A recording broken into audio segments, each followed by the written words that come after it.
You can do the intro. Okay. All right. Good evening, everyone. We're here for the FERDAP grant project proposal for pickleball courts. So introduction, this whole project was kind of initiated by Dan Clark. It was something that he gave to staff and directed staff to coordinate the Parks and Recreation Advisory Committee back together. So this is a sole purpose meeting. It's strictly a check the box kind of thing to make sure that we have a fair public opportunity for the public to comment, ask questions, to understand what we're asking for as we move forward with the application for the grant. So we're going to talk about what the Parks and Rec Advisory Committee has put together, what they've done, what town staff has done, and what the outcome right now looks like for the application. So the public participation portion is going to be a survey, and it's available here on paper. It's also available with a QR code that you can scan at the end of the meeting, and then you'll just go ahead and fill that out, and we're going to compile all those answers and submit them to FERDAP with our application. So that way they're aware of what the public's opinion is. So some additional materials that are around is the printed and mounted schematics that we had Ingenuity Group draw up for the proposed pickleball courts. And you also have a handout of the PowerPoint presentation. There's some fact sheets about pickleball and the timeline and budget for the project.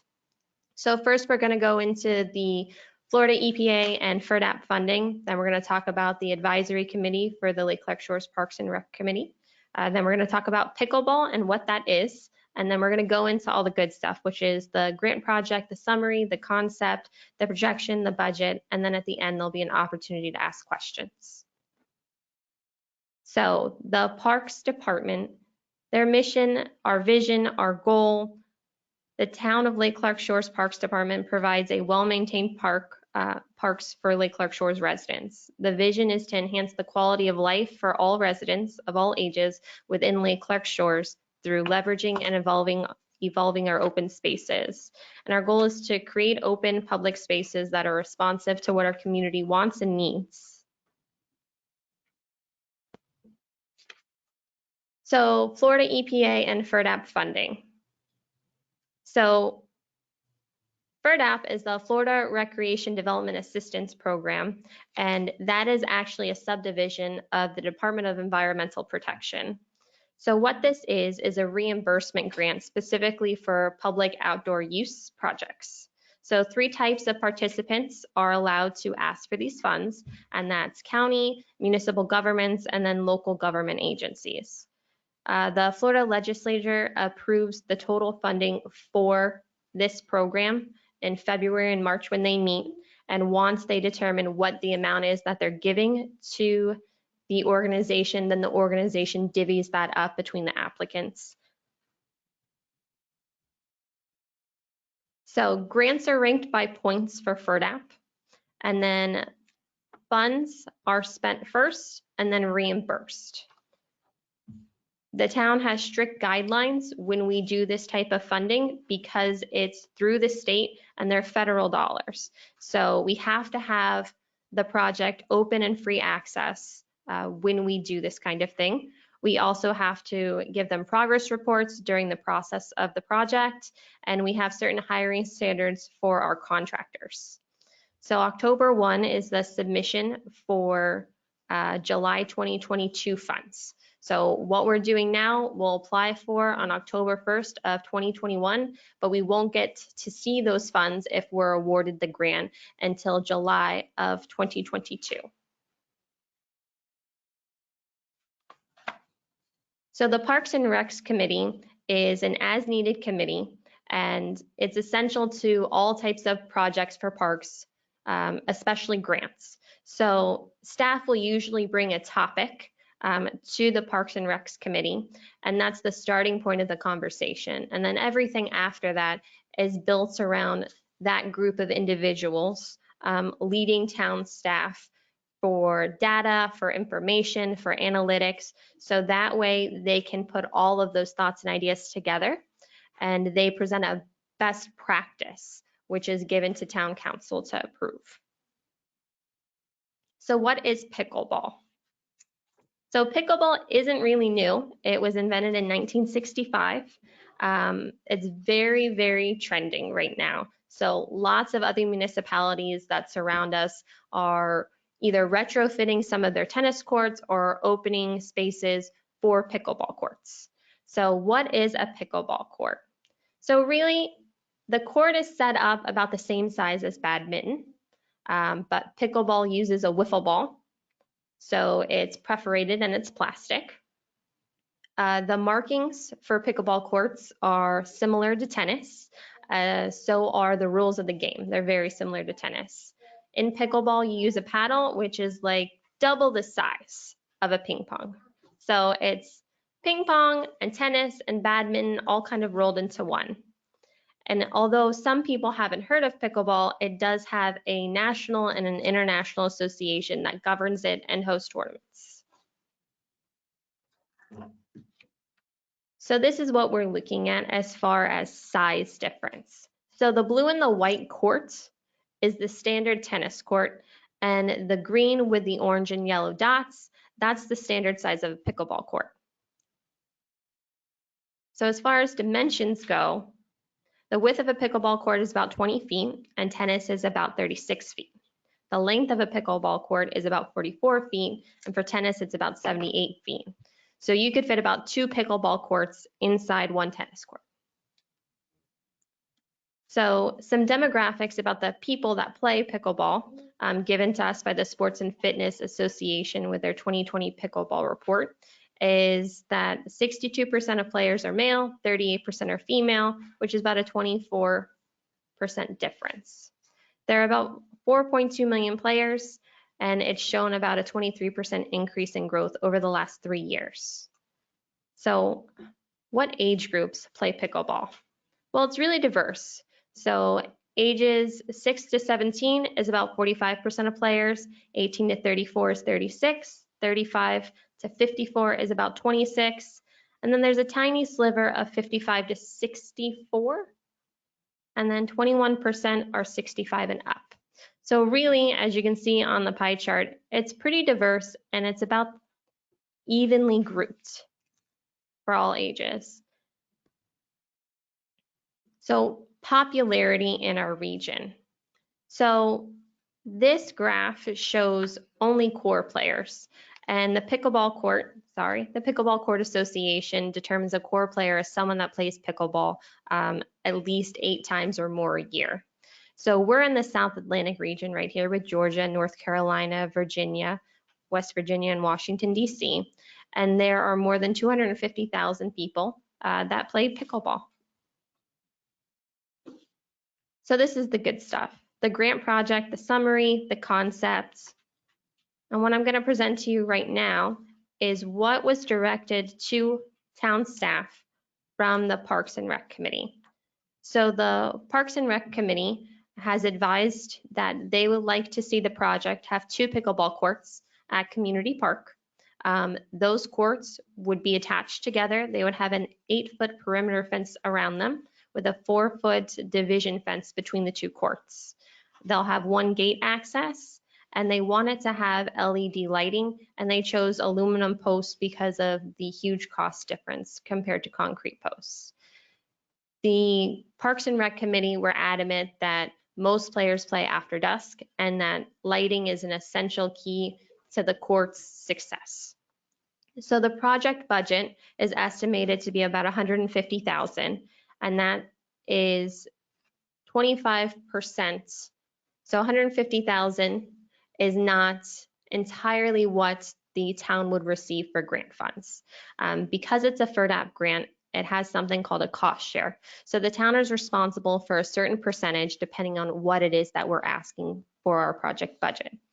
So at $150,000, our cost share is about 25%, which of $150,000 is about $37,500. So that would be non-reimbursable costs to the town. But the $112,000 would be reimbursable, but that would be after the project is completed and we submit all of our receipts. So let's talk about the pickleball court concept. So we have two sets of full schematics that are available at the front and the back of the room, so that way you can see how the pickleball court concept flows with the rest of Community Park. All right, so the reason Community Park was chosen is because it already has existing features: parking, bathrooms, water, pavilions. It has all of those things. And because we selected a park with all of those things, we don't have to increase the project budget to accompany those things, and we don't have to take any funds away from the core purpose of the project, which is to install the pickleball courts. So the Parks and Recreation Advisory Committee did ask us to look into the possibility of 3 courts for the project. But if we add the 3rd court, we'd have to take away some other feature. And they decided that lighting was too essential to the project to remove it in order to have a 3rd court. But we did leave space, and that's why you can see the 2 more solid blocks at the top that are designated pickleball courts are up a little bit, and that double, triple lined box at the bottom is later if we do need to or want to install a 3rd court, we left space. So additional parking is viewable on the schematics that are in here. And that was something that we did bring to the Parks and Recreation Committee, but the cost for that was about $25,000, and that took away core funds from the project itself. So the Parks and Recreation Committee decided that right now wasn't essential. And as I said, lighting was essential to them, and they were adamant that they wanted LEDs to save money for the town, and that they wanted after dark play. So we also added a high fence with a short division fence. So that way we have balls staying inside the court area. So the projection and the budget. So there are 4 core phases of this project, and that's conception and application, which is happening right now, where we're gathering community interest and community feedback.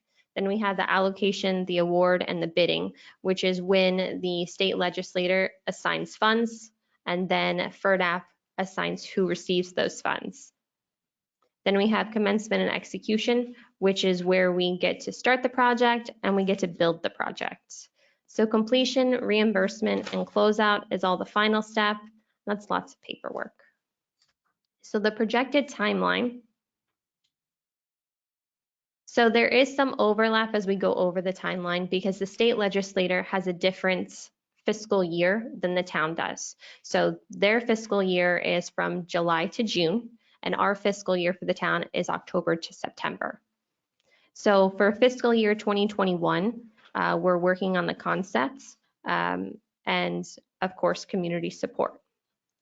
In fiscal year 21-22, we had the submittal of the grant, and in late fiscal year 21-22, we had the assigning of state dollars to state programs. In fiscal year 22 and 23 is when the town could be selected for the grant, and if it is selected, we can start the bidding process for the grant. So in fiscal year 23-24, the town starts, continues, executing the pickleball court plan. And in fiscal year 24-25, we hope to have the project completed.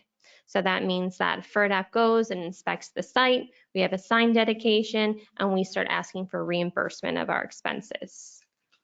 So fiscal year 25 and 26 is the full complete closeout of the project, which is all the paperwork, but our relationship with FERDAP never actually ends because we sign an agreement that all of the investment that we've put into the park is a shared investment for 30 years. So we can't decide to start charging for pickleball courts 15 years after the project's been built. That's something that we've committed to them that we won't do for the next 30 years. So a look into divvying up the timeline. So grant prep is about 6 months. Grant awarding and funding is about a year. The invitation to bid is about 6 months. Commencement approval is 3. And then project construction is about 1.5 to 2 years based on who we select, how we select them, and if everything goes smoothly, which sometimes it doesn't. Project closeout looks like the longest part of the whole project completion portion, because this is making sure that every dollar that we can be reimbursed for is reimbursed for. So the budget. So we reached out to several companies to get good averages for these numbers, and we rounded them up to the nearest whole dollar. So for the court project, we have survey and engineering at $8,000. We have pickleball courts themselves at $80,000. Lighting is estimated to be $40,000. The pathway that's concrete that connects the existing concrete pathway is about $15,000. Landscaping to resod and replace anything that was broken or destroyed in the process of getting our pickleball courts is about $3,000. And all the accessories, nets, benches, trash cans, we estimate to be about $4,000, which in total is the $150,000 grant that we're requesting. So that leads us to this cost share. So 25% is the town's responsibility, which, as I said before, is about $37,500. And then 75% would be what would be reimbursable through FERDAP, which is $112,000. So the town just wants to make sure that it acknowledges all the people that helped generate the project, and that's the U.S. Pickleball Association and the Sports and Fitness Industry Association for providing numbers and research, all the people on the Parks and Recreation Advisory Committee for participating, for showing up, for being involved, and then the Parks and Recreation departments of Palm Beach County, City of Green Acres, and Village of Palm Springs for answering questions and sending over their budgets and their projects and their pictures. Ingenuity for drawing up our concepts, and then the Fast Dry Courts, Sports Surfaces, Armor Courts, ABM, Musco, and Ingenuity for providing courts. And of course, FERDAP for answering all the questions that we asked their community assistant consultant. So right now is the time for questions. I can go back to any slides you need if you need to reference it. Bill Murphy will be bringing around the mic for you to ask. Question? No questions? Okay, and as I said before, thank you for your time. This is the QR code where you can take the survey digitally, online, or like I said, there will be a copy of it here in person for you to complete. We have 3 people online and no one has raised their hand at this point. Okay. And everyone at home, same thing. You can pull your phone out, you can go to your camera, and then you can scan the screen right now, and it should generate you to go to a town website that has these questions.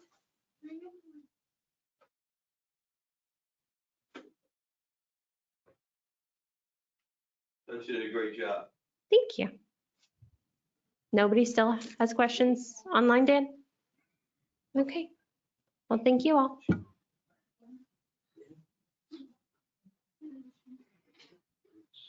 Seeing no questions, Emily, we can close the meeting.